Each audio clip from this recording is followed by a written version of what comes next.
여러분 안녕하십니까. 7월 9일 새벽이 됐습니다. 전은식입니다. 그동안 이재명이 받고 있는 혐의, 이재명의 범죄는 사람들에게 마치 그가 무죄인 양 보이게 하거나 그의 범죄가 인정된다 해도 다음 대선까지 재판은 끝나지 않을 것이라는 말이 많았습니다. 우선 대장동, 백인동 같은 게이트급 사건들은 물론 함께 병합이 된 성남FC 불법 후원금 사건만 해도 재판이 언제 끝날지 아무도 예측할 수 없게 되어버렸습니다. 한번 생각해 보십시오. 문재인 정권 초기 박근혜 대통령을 구속한 뒤에 일주일에 4일씩 재판을 벌였습니다. 정말 속전속결이었습니다.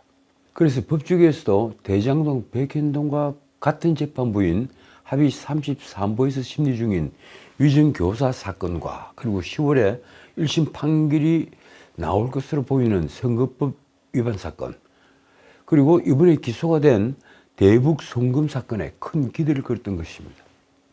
특히 수원지방 부분에서 이화영이 징역 9년 6월을 받은 대북 송금 사건의 수혜자, 이른바 몸통이라는 이재명이 추가 기소를 당하자 이재명은 문자 그대로 막다른 골목에 몰린 심정이었을 것입니다.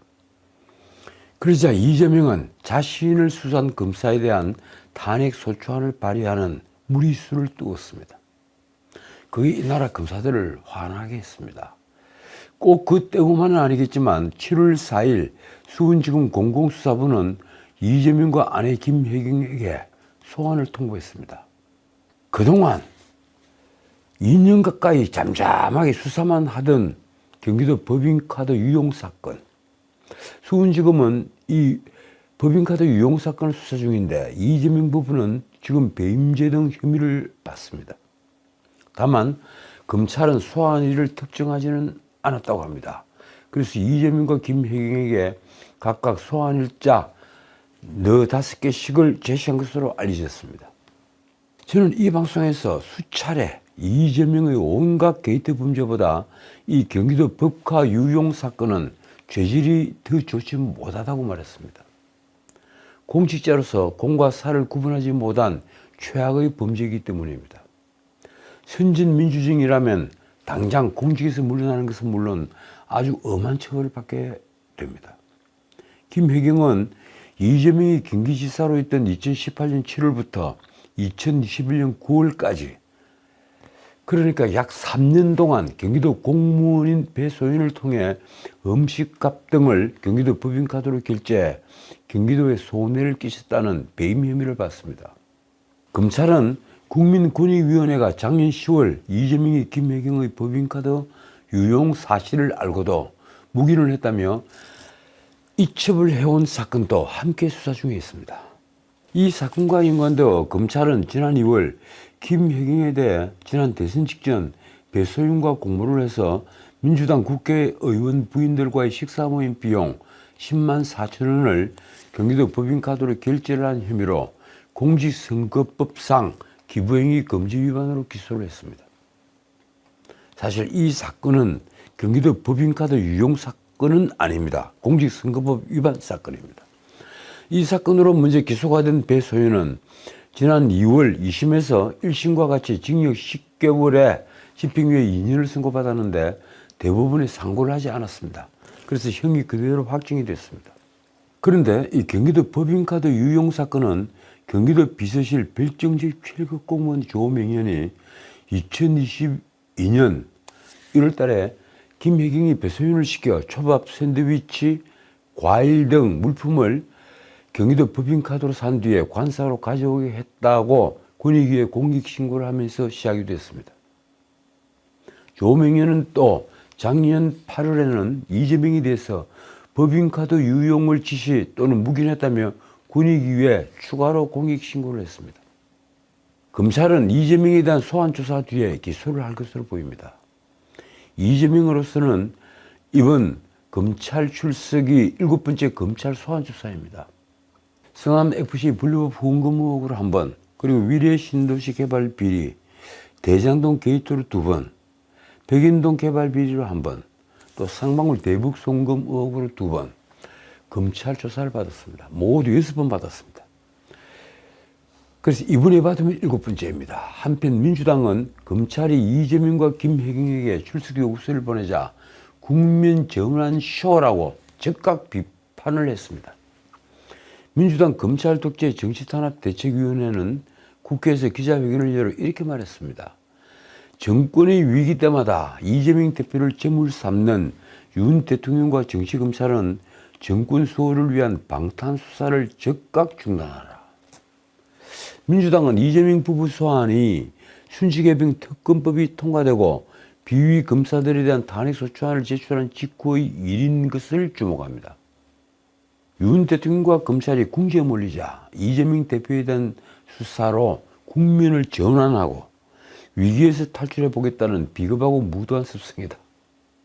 도대체 닭이 먼저인지 달걀이 먼저인지 모르겠습니다. 자신들이 코너에 몰리자 자신을 수사한 검사들을 탄핵소추안 발의를 했지 않습니까? 누가 더 비겁하고 무도한 습성인가요?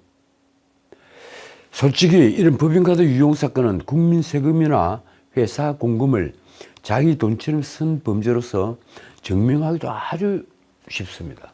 그런데 검찰은 2년 가까이 이 사건 수사를 끌었습니다. 언론은 대장동 백인동 게이트와 대북 송금 변호사비 대납 그리고 재판거래 선거법 위반 등 온갖 범죄 혐의를 받는 이재명이 그동안 이런 하나 사적 이익을 취한 게 없다 이런 말을 입에 달고 살다가 제대로 외통수에 걸렸다고 쓰고 있습니다. 경기도 법인카드를 몇 년씩 함부로 사용을 했기 때문입니다. 다시 말씀드리겠지만 이 경기도 법인카드로 먹는 것만 산 게 아닙니다. 온갖 생활용품을 모두 다 샀습니다.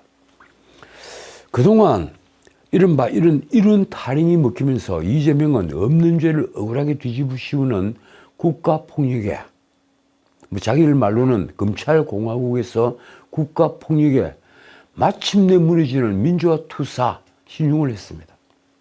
김혜경이 법카로 소고기와 생선초밥을 사먹은 것을 최초로 발설했던 7급 공무원 조명현은 이번에 이재명을 직접 겨누고 나섰습니다.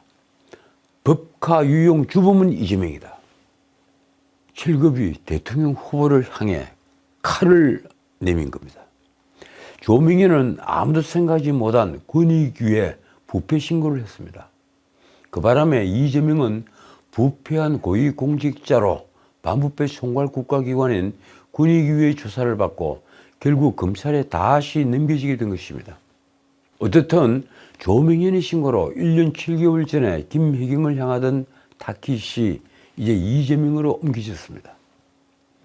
결국 이재명은 혈세를 유용하고 공금을 횡령한 파렴치 범죄를 저지른 공직자로서 수원지검의 수사 대상이 됐습니다. 신문은 소고기와 초밥 정도가 아니라 일반 생활에 들어가는 거의 모든 것들을 경기도 총무과 법인카드와 비서실 업무 추진비로 썼다고 썼습니다. 이재명은 이를 명확히 인지하고 지시 또는 묵인했습니다. 본인이 모를 리가 없습니다.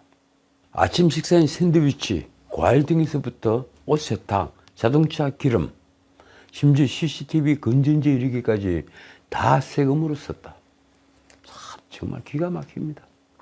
많이 알려진 사실이지만 7급 조명현은 법인카드를 들고 일제 샴푸를 사기 위해 청담동까지 가기도 했습니다. 당뇨가 있는 이재명은 당분 재료를 뺀 특별한 호밀빵 샌드위치를 매일 아침에 먹었다고 합니다. 출장 갈 때도 이 세트를 사갔습니다. 결국 100만 원어치 샌드위치 법인카드 결제까지 했습니다. 샌드위치 값만 100만 원입니다. 과일도 경기도청에서 사서 도지사 관사 1층과 2층 냉장고에 꽉꽉 채워 놓으면 김혜경이 와서 며칠에 한 번씩 김혜경이 와서 집으로 가져갔습니다. 모두 조명현이 제보한 내용이 이렇습니다. 그런데 사실 김혜경의 소고기 법카 사건과 이 초밥 사건 수사는 문재인 정부 경찰이 했습니다. 그때 시작된 겁니다. 그 결과는 우스꽝스러웠습니다. 이재명은 연결고리가 라는 이상한 이유로 면죄부를 주었고, 김혜경은 비서 배소윤과 공범이라면서도 어찌된 일인지 아직도 수사 중입니다. 문재인 정권 막판 마지막 국무회의 시간까지 변경을 하면서 검수완박을 한 것이 결국 문재인은 물론 이재명을 보호하기 위한 것이었습니다. 경찰은 결국 배소윤만 희생양으로 삼아 선거법 위반으로 검찰의 기소 의견으로 송치를 했고, 배소윤은 징역 10개월, 집행유예 2년을 선고받았습니다. 자, 이제 좀 다른 문제 짚어보겠습니다. 어제 오늘 TV 방송에서 하루 종일 방송을 한 것이 바로 국민의힘 전당대회를 앞두고 대표 후보자 4명이 벌이고 있는 이른바 김건희 여사 메시지 논란입니다. 김건희 한동훈 문자 논란이 국민의힘 7.23 전당대회를 강타했습니다. 지난 1월 중순에 김건희 여사가 디올백 수수 의혹에 대한 대국민 사과 의사를 당시 한동훈 비대위원장에게 문자로 보내는데, 이를 읽씹, 이 발음이 좀 그렇습니다. 읽고 씹었다 이 얘기입니다. 쉽게 말하면 읽기는 읽었는데 그 메시지를 무시해버렸다. 그런 논란입니다. 읽씹 논란입니다. 모든 신문에 읽씹이라고 다 적고 있습니다. 요즘 젊은이들이 그렇게 부르는 모양입니다. 한동훈 측은 배우로 친윤계와 대통령실을 지목하며 전당대회 개입이라고 주장을 했고, 대통령실은 전대 개입은 없다고 일축을 했습니다. 7월 7일 밤 이른바 김건희 문자 내용이 일부 공개가 되자 한동훈 측근은 반격에 나섰습니다. 당시 한동훈 비대위원장은 국민 눈높이를 강조했고, 이를 이유로 이관섭 대통령 비서실장으로부터 사퇴 요구를 받은 바 있다. 그때도 참 시끄러웠죠. 한동훈 측은 이번 김건희 문자 파동은 대통령실의 전당대회 개입이라고 공격을 합니다. 그렇게 간주합니다. 그러나 대통령실을 당대표 선거에 이용한다는 한동훈의 주장에 친윤계와 원희룡은 벌칙됩니다. 지금 친윤계의 대표 주자가 원희룡이죠. 원희룡은 펄펄 뜁니다. 원희룡의 주장이 이렇습니다. 전당대회 개입 운운하며 대통령실을 끌어들인 것은 한동훈이다.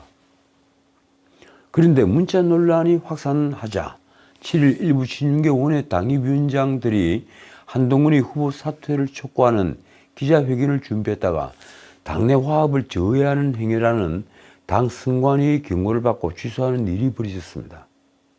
이른바 2차 연판장 파동이라고 해야 합니까? 나경원 때 1차 파동, 이번에 2차 연판장 파동. 언론 보도를 보면 전당대회 선관위원인 박종진과 그리고 이상규 최고위원 후보 등이 원외 당협위원장에게 회견에 참석해 달라는 전화를 돌렸다고 합니다. 친윤계 현역 의원이 주도 아래 40명 안팎의 당협위원장이 호응을 했다는 이야기도 돌았습니다. 1차 연판장 때 이 나경원을 배제하자, 이 1차 연판장 때 53명이 사인을 했죠. 이른바 제2의 연판장 사태가 터진 겁니다. 이 한동훈 측은 강하게 반발했습니다. 경기 고양병 당협위원장 김종혁의 말이 이렇습니다. 원외 당협위원장들이 한동훈 사태 기자회견에 참석을 할 거냐 안 할 거냐 하는 협박성 발언을 들었다고 한다.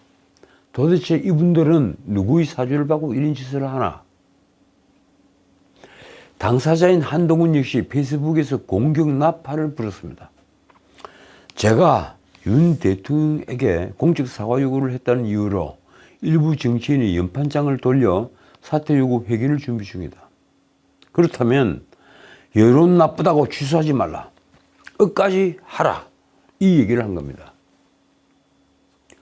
결국 논란이 확산하자 기자회견은 취소됐습니다. 연판장도 흐지부지 됐습니다. 연락책으로 지목된 박종진은 선관위원직 사의를 표명했습니다. 자신은 부탁을 받고 전화를 한 2군데만 돌렸다고 하더군요. 그런데 과연 문자 내용은 누가 유출한 걸까요? 어제는 TV조선이 문자 내용 전체를 다 공개했습니다. 이날 친한계는 자신들은 떳떳하다면서 익십 논란을 자익에 비유했습니다. 최고위원회 출마한 박정훈은 이렇게 말했습니다. 자익의 본질은 익십이 아닌 문자 유출이다. 익십이 대역죄인 양 팔을 버린 세력은 얼치기 충성파다.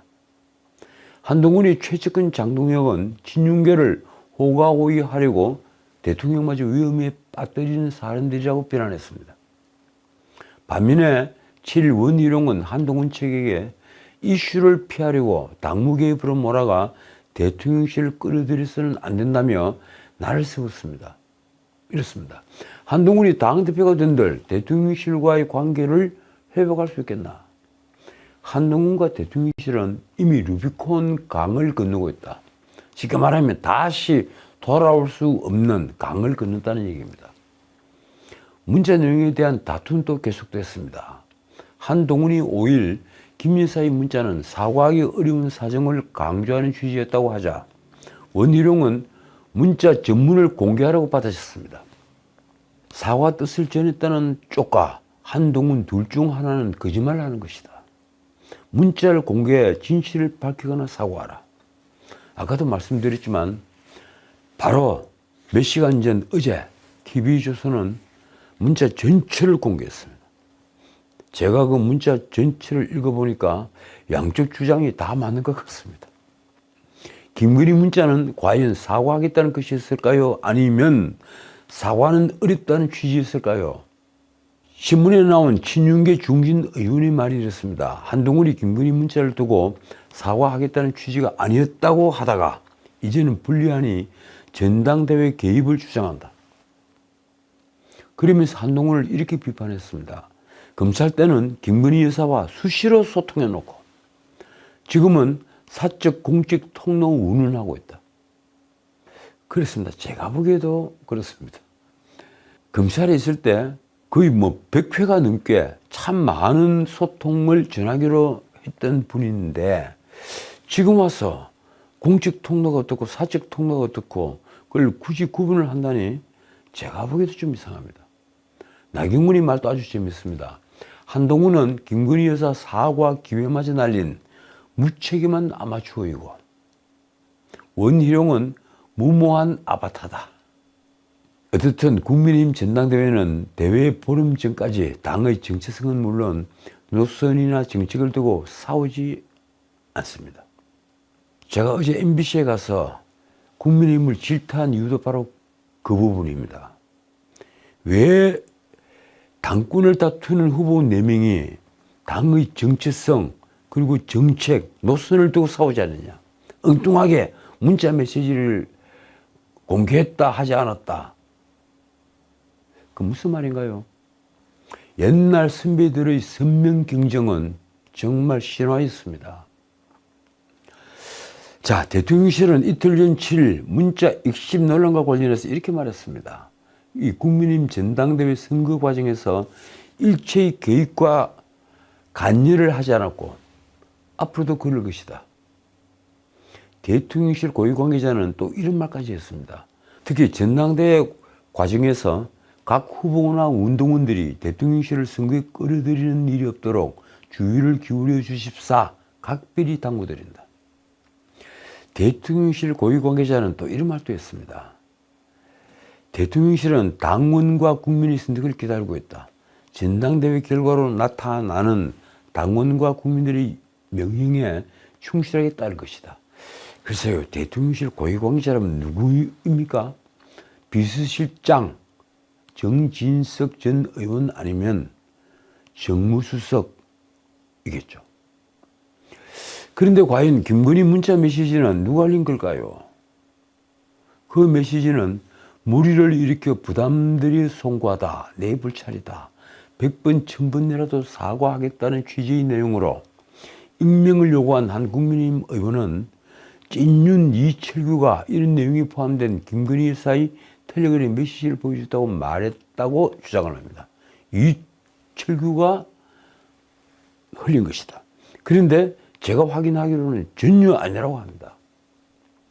문자 메시지 유출 창구를 이철규로 말한 건데 부인을 하고 있습니다. 한동훈 측은 김건희 여사가 보낸 메시지에 사과를 하면 책임론에 불이 붙을 것이다. 이 대통령 후보 시절 사과했다가 오히려 지지율이 10%포인트 빠졌다. 역풍이 우려된다. 이런 취지로 사실상 사과하기 어려운 이유를 나열한 뒤에 그래도 사과하라고 하면 결심하겠다는 내용이 있다는 주장입니다. 그런데 친윤 쪽은 문자를 흘린 것은 친윤이라는 말에 아까 말씀드렸다시피 벌칙됩니다. 무슨 소리냐? 이철규는 거기에 관여하지 않았다. 친윤 지원을 받는 원희룡은 한동훈에게 김 여사가 보낸 문자를 공개하라고 요구했습니다. 문자를 모두 보았다는 사람이 있었죠. 바로 진중권입니다. 진중권은 한동훈 측근으로 알려져 있죠. 진중권은 오히려 친윤 쪽에 칼을 내밀었습니다. 문자 메시지 공개를 요구한 친윤에게 선빵을 날린 겁니다. 코미디 아니냐? 폭로한 쪽에서 까라. 한동훈계는 이철규가 의원들에게 문자 내용을 흘리며 바람몰이를 했다고 주장합니다.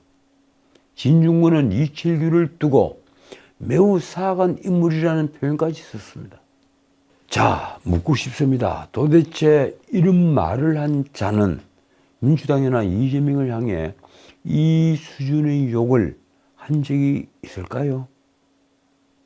이처럼 유난 3차 충돌이 벌어지자 김건희 여사 문자를 두고 여야 간에는 하지 않은 욕설 비평까지 등장했습니다. 당연히 신이 난 쪽은 언론이죠. 언론은 김건희 여사 문자를 놓고 극한 분열상을 보이는 집권여당 국민의힘 안에서 벌어지고 있는 공방전을 보도하기 바쁩니다. 한동훈 측은 연판장을 기획했다는 쪽이 대통령실과 연결되어 있다고 의심합니다. 그래서 이런 말이 나왔습니다. 누가 죽는지 보자. V1, V2가 문자 공개를 오케이 했다면 선을 넘은 거다. V1이 누굽니까? VIP1, 윤 대통령을 가리키는 말입니다. VIP2는 그럼 누굽니까? 김건희 여사입니다. 그 VIP1, 2가 선을 넘은 거다. 이제 정말 막가사는 겁니까? 그러자 대통령실 관계자들도 강경해졌습니다. 윤 대통령이나 김 여사 혹은 대통령실 누구라도 이 문자 논란에 관여했다는 것은 말이 안 된다. 누구도 이 문제에 대해서 멋대로 얘기를 해서는 안 된다. 그러면서 한동훈은 내게 타격을 입히려는 선동 목적의 비정상적 전대 개입을 주장하며 의심의 눈초리를 거두지 않습니다. 대통령실에서 이번 전당대회를 컨트롤하려 하고 있다. 개입하고 있다. 그래서 나를 매장시키려 한다. 이 주장입니다. 어떻든 지금 윤석열 대통령과 한동훈은 총선 직전부터 지금까지 분노 게이지를 계속 올리는 중입니다. 한편 4일 민주당 주도로 본회의를 통과한 최상병 특검법에 대해 대통령실이 제2요구 여부를 결정하는데 오랜 시간이 걸리지는 않을 것으로 본다고 밝혔습니다. 대통령실 관계자는 8일 기자들에게 특검법에 대한 제2요구권 행사와 관련해 신중하게 검토하겠지만 다만 여당에서도 거부권 행사 요청이 있었고 위헌성이 21대 국회 최상병 특검법보다 더 강화된 특검 법안이다 라고 말했습니다. 그런데 이틀 전에 아주 재밌는 뉴스가 있었죠. 경북지방경찰청이 해병대 순직 사건 피의자들에 대한 수사심의위원회를 열었습니다. 거기서 민간 위원들이 주도를 했는데요. 임 사단장에 대해서는 무혐의로 불송치 결정을 내렸습니다. 이 관계자는 어제 경북지방경찰청이 해병대원 순직 사건에 대한 수사 결과를 발표한 데 대해서 이렇게 언급을 했습니다. 경찰이 수사 결과를 존중한다. 경찰이 밝힌 실체적 진실이 그동안 제기했던 의혹과는 많이 다르다는 게 드러났다. 공수처도 수사를 조속히 마무리해서 사실관계를 빨리 밝혀주기를 바란다. 도대체 그렇다면 해병대에서 이 사건을 조사를 해서 경찰에 넘긴 당사자 박정문 수사단장이죠. 이 대령입니까? 그 사람은 도대체 어떤 판단을 한 겁니까? 자, 오늘 여기까지입니다. 너희 장인이 왜 부엉이바위 갔나 곰씹어라. 이게 무슨 말일까요? 지난 총선에서 종로에서 당선된 사람은 노무현 전 대통령의 사위 곽상은 변호사였습니다. 그 곽상은에게 이재명 팬카페에서 이런 막말이 마구 쏟아졌습니다. 왜요?